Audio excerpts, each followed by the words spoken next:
que é antipetismo? Como as narrativas contra a corrupção colonizaram a política e criminalizaram o Partido dos Trabalhadores e as suas lideranças.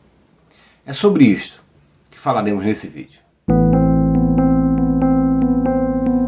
O sentimento antipetista e o combate ao PT não é novo. Surgem com o próprio partido na década de 1980. O que alimentava a saga antipetista naqueles tempos eram as denúncias contra as lideranças sindicais e as lideranças dos movimentos sociais. Esse era o grande tema antipetista, ou foi o grande tema antipetista nas décadas de 1980 e de 1990. Essa luta entre a burguesia, representada pela Fiesp, pelo latifúndio e o agronegócio começava a surgir, e também pelos bancos, pelo setor financeiro, contra o Partido dos Trabalhadores, tinha como grande vetor e disseminador do antipetismo os canais de televisão, as revistas de publicação semanal que circulavam em todo o país e que circulam até hoje, inclusive são as mesmas, tanto os canais de TV quanto as revistas daqueles tempos são as mesmas que nós conhecemos ainda hoje. Mas essa luta da burguesia contra o Partido dos Trabalhadores não rendeu os frutos esperados. Tanto é assim que não impediram a eleição de Lula em 2002. E esse combate ao PT, essa construção do antipetismo, se mantém da mesma forma que fora nas décadas de 1980 e 1990, durante os 2 primeiros anos de governo do presidente Lula. Mas a partir de 2005 há uma mudança. Altera-se essa construção ideológica contra o Partido dos Trabalhadores. Pois bem, a partir de 2005, essa saga da construção do antipetismo ela se altera. As denúncias de corrupção envolvendo o PTB de Roberto Jefferson levou à chamada CPI dos Correios. E foi a partir da CPI dos Correios que se criou o grande tema que até hoje alimenta o antipetismo, ou essa segunda fase, que eu diria, essa segunda fase do antipetismo. É o chamado combate à corrupção. Em 2006, como resultado, ou como um dos resultados da CPI dos Correios, o STF, o Supremo Tribunal Federal, acatou um pedido da Procuradoria-Geral da República e abriu a ação penal 470, que ficou popularmente conhecido como o mensalão petista. O processo de julgamento do mensalão ficou 7 anos na mídia. Foi o tempo em que decorreu no STF, entre 2006 e 2012, o momento do seu julgamento final. O julgamento do mensalão no STF foi o primeiro grande espetáculo jurídico brasileiro. Com transmissão ao vivo pelos canais de televisão, sempre a cada sessão, a cada momento, enfim. Foi a grande espetacularização da justiça brasileira. Fazia parte, inclusive, do próprio clima que se criou com o julgamento da ação penal e estava dentro daquilo que se propunha o antipetismo.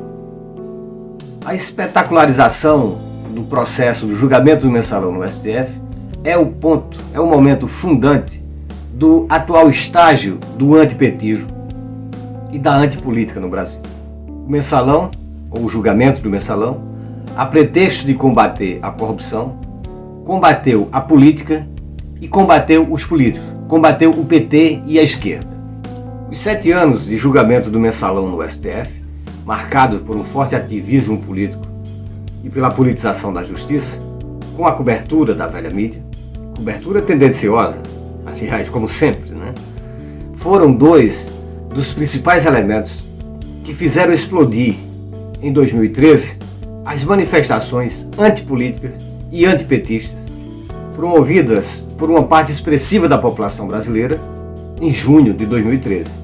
E o sentimento antipetista e antipolítico de 2013 e junho de 2013 no Brasil vai ser intensificado no ano seguinte, em 2014, com o surgimento da Operação Lava Jato. A Lava Jato que surge com o discurso de moralismo da política pelo combate à corrupção. Mas, na verdade, as ações da Lava Jato ao longo do tempo mostraram que estava a se combater era a política, estava a se combater o PT. E são esses 2 elementos, o mensalão no STF e a Operação Lava Jato, juntamente com a forma com que a mídia tratou esses casos, criando um tema de combate à corrupção como salvação para a política brasileira e para o país de uma forma geral, que fez emergir, principalmente porque o PT era governo naquele tempo, o sentimento antipetista. Mas era algo também que as elites, a burguesia, já buscava construir desde o surgimento do PT nos anos 80. A Lava Jato e seu discurso moralista da política pelo combate à corrupção se revelou, na verdade, o combate ao Partido dos Trabalhadores, fazendo intensificar um sentimento que já vinha desde o Mensalão contra o Partido dos Trabalhadores. É este sentimento de antipetismo, é este uma das características centrais do antipetismo, como foi criado por esses instrumentos do Poder Judiciário. E a farsa da Lava Jato foi revelado em 2019 por uma série de reportagens do site The Intercept Brasil. E aí ficou claro que o combate à corrupção dito da Lava Jato, na verdade, era o combate ao PT e a perseguição às suas principais lideranças, principalmente o ex-presidente Lula, que foi julgado, condenado e preso por um crime que o juiz não conseguiu dizer o que era. Está lá nos autos do processo de que Lula foi preso ou foi condenado e preso por um ato indeterminado.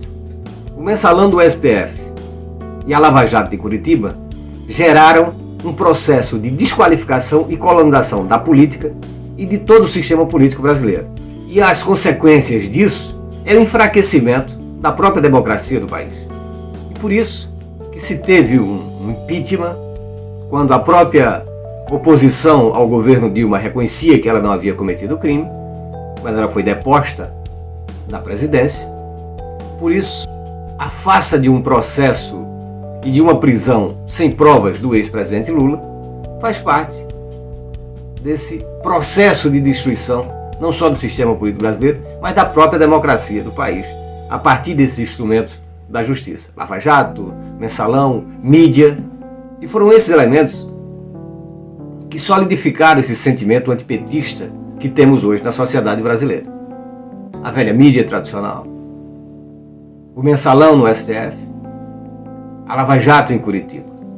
E o sentimento antipetista é caracterizado pela criminalização do Partido dos Trabalhadores e de suas principais lideranças, e o discurso de ódio contra os movimentos sociais de esquerda, evidentemente, e os movimentos identitários de uma forma geral, e pela negação das funções sociais e reguladoras do Estado. A estes elementos do antipetismo se juntou a chamada pauta dos costumes, defendidas pela extrema-direita conservadora e neopentecostal. E este antipetismo, construído pela imprensa, pelo sistema de justiça e agora pelos neopentecostais, fez surgir a extrema-direita bolsonarista. Mas esse é um tema que trataremos numa outra oportunidade.